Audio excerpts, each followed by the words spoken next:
Hi everyone, Comic Reviewer here. This time reviewing on G.I Joe the movie.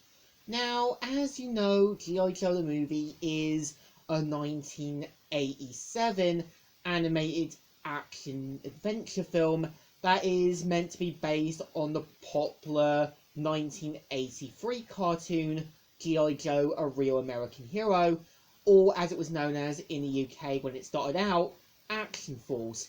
Now, for those who are familiar with G.I Joe or don't know, the premise of G.I Joe is that G.I Joe is a team of freedom fighters, sort of protectors going against the ruthless terrorist organization Cobra, led by Cobra Commander, and later on would be retaken over by Serpentor, who would become the new leader.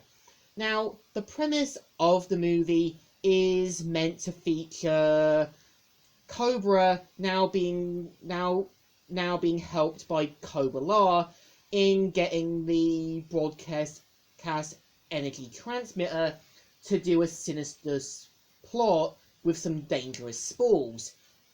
And of course, we also see how we learn about Cobra Commander's origin. We also learn about this new other organization known as Cobra that was once a civilization, but due to the environments changing and humans coming, this actually had Cobra going in hiding. And you can kind of tell Cobra Commander does make some fair points.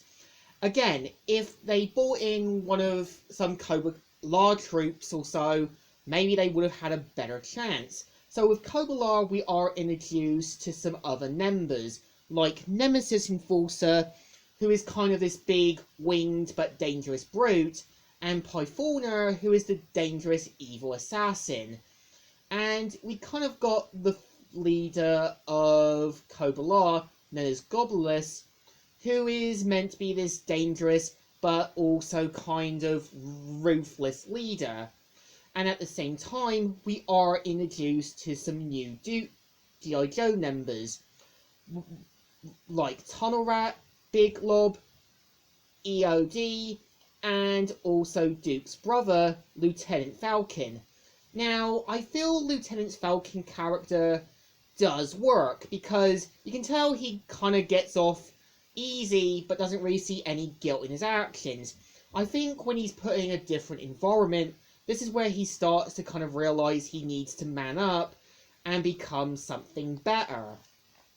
And you can kind of tell Duke does see a lot of potential in him, and when you kind of got Jinx, who's kind of maybe a female version of Snake Eyes, you can tell she does care about Lieutenant Falcon, but does get annoyed with his irresponsibilities. And I would say the film itself is a bit of an improvement over Transformers the movie, because no one really dies, and again, characters feel like they actually have a place, and actually feels like this is what we should have expected. And I also know there were plans for a third season during the Sunbro run that was meant to feature Tormox and Samot leading their own new organization after the events of G.I Joe the movie, known as the Coil, and one of which would have had Cobra Commander trying to secretly rebuild his organization after what happened with Cobra, and would have changed allegiances between the Coil and the Joes. I think this would have been a good idea, as this would have had Tormox and Samox in a newer position, them sort of now calling the shots and carrying on the work that Cobra Commander failed to do.